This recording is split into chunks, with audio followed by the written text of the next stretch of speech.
Hey there, welcome in. My name's Josh, and this is the second week of me starting to go for getting a job at Riot. And it was kind of humbling, because it's one thing to have big dreams and hopes, and then to actually go out and try to do that.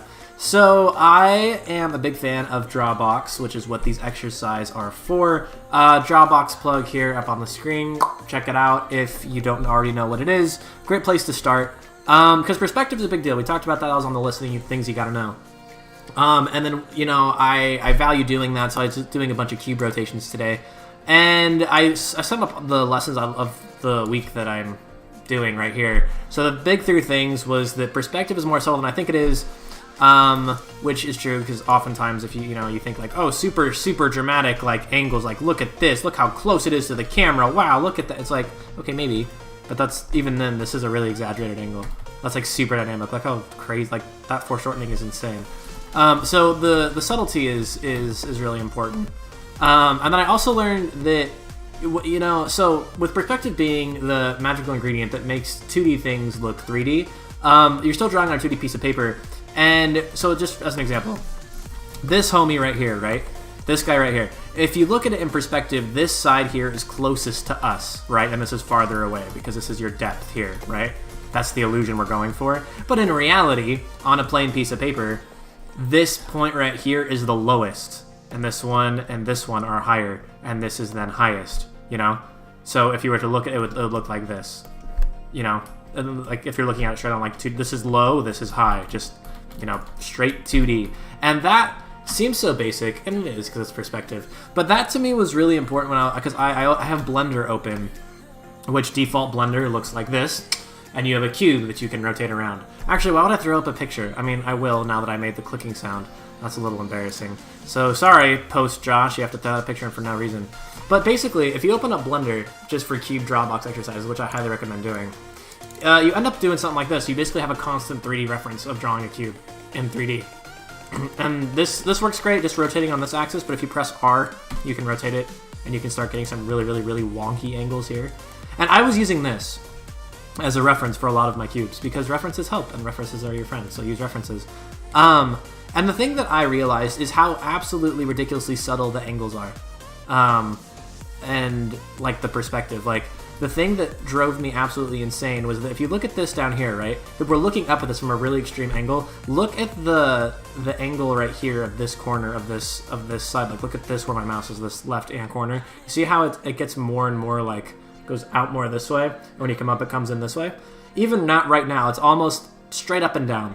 Almost straight up and down. And then you go really low and extreme. It's really not that extreme. It's really not that far. It's like, honestly, I would be more inclined to, if I thought I was doing a cube from, way down there, I would be like, oh, I'm drawing a cube from this angle, I'll be like this. Be like crazy, Look at this crazy angle, But in reality, it's not that crazy. It's actually much more like this than, this or that, And then also with that in mind, so that subtlety was huge. And then also everything pinches together. In a really subtle way. And again, it's 3-point perspective. Everybody knows that. It's like the difference between knowing something in your head, like, and then actually being able to apply it. That's the embarrassing part that I always struggle with. It's like, oh yeah, I know that. But then you actually try to do it and you're like, this is hard. So like these lines here and this line here, right? They're going back into space to some point back here. Cool, we already know that. If you're looking up, these 2 points, these two sides here, they're pinching down, right? And if you switch it, now they're pinching up. But basically, everything is pinching all the time forever, which is tied into the second point right here, which is like all the points pinch. And layer 9, which is, oh, it looks like I renamed them. Rip me. Oh no, here we are. These are my faces. Layer 9 here. And then whatever this one is this 10? No, it's his face. Who are you? I really liked you. Who are you? What layer are you? Oh, you're 8.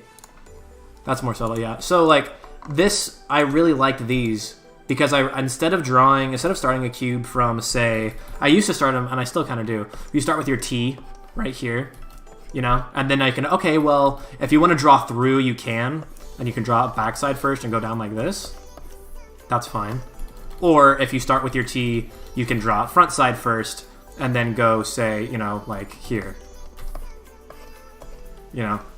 whatever. So I used to start with the T. But what I started doing, looking at the reference more, is I started with the pinches instead. So I would do something, I would start kind of like this. And I would make sure that those two lines would kind of sort of pinch in this general direction. And then by definition, therefore, these lines would have to pinch in the opposite direction. Super subtly. Not crazy intense. And I'm like, okay, well, I'm looking down already because this is the top of it. So then that means these have to pinch down this way. But again, more subtle. And I started thinking more about the pinch. And then the third one here, okay, well, which side is lowest right here? If I'm looking down, which of these sides in 2Ds would be the lowest? Not closest, don't think 3D, just think 2D. I was like, okay, well, this would be the lowest here. And then I'm back to pinches. So since I'm back on these ones here, if he's going up, that means that this side here is going to be a continuation of these two pinches. So it's got to be a little bit steeper. It's got to be like that. That's too steep. Just like so. And then this line here is going to be a continuation of this pinch. So that's got to be like that.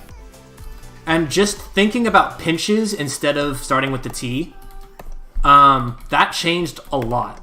And I can tell that I like a cube when I can't confuse its direction for anything else. Like, the other ones, like this guy here, this is terrible. This is not a very good cube because you can't really tell what direction it's, like, what angle is this, really. Like, you can tell you're looking up at it, but is it facing this way most or this way most? And an easy way to tell is, well, the biggest side faces the camera, right? But for these guys, it's really obvious what direction they're facing. They read really clearly.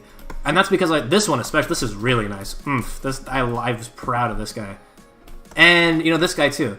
And that's because I started worrying about the pinch more than about the T. Yeah. That was pretty much my week this week. And again, kind of frustrating. Because it's like, oh, you're just drawing cubes, like, whatever. So I was hyped for these, right? I was super, like, I was like, no, I learned this. Like, it makes sense. And I was like, okay, well, now I need to, like, apply this to actually drawing people. And then I immediately felt like, this guy, he doesn't even have a name. Doesn't even have a name. He's just a mistake. Because I was like, oh, I'm doing line art. Maybe I can try, you know, maybe I can try painting instead.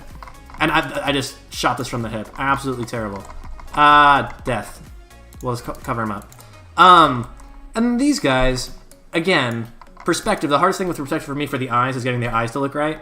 Because, again, if you have to view it like a cube, because perspective isn't everything, you know, making sure that the eyes are on the same plane. So, going forward, next week I'm going to be doing more Loomis and going through Proco's step-by-step character, or portrait class. And, again, jumping from cubes to faces was kind of tough. This is, like, slightly concerned goatee Aang, and this is, like, creeper Aang. Both a little weird. And by the way, the reason for Aang's is not because I'm a huge Avatar fan, which, I mean, I kind of am, like, it's a good show, but I don't know how to draw hair, and I don't like drawing people bald, so drawing Avatar arrows is a good way to help with perspective. So, like, this line here is literally just a perspective line. Like, the arrow line helps with determining angle of the head, or it doesn't make them bald. So, up next is applying, you know, general perspective knowledge, which I'll still do cubes as a warm-up on stream, and just in general. But, man, yeah, it's trying to apply this into portraits and heads is the next thing. And I'm already starting to feel a bit of that tension right here with just making this eye and this eye line up in perspective with an invisible, you know, median line down the head, you know, if this is your cube, you know. So already kind of feeling that a bit.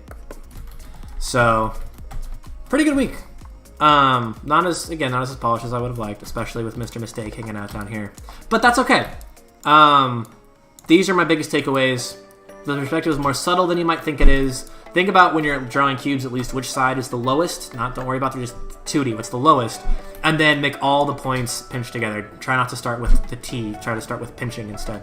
But subtly, not crazy dramatic. Because if you try to pinch like crazy, you're just gonna get a super stylized, like extremely, like exaggerated perspective. Like that's really exaggerated, like crazy. Like you're using like a weird lens at this point. But anyway, that's what I learned this week.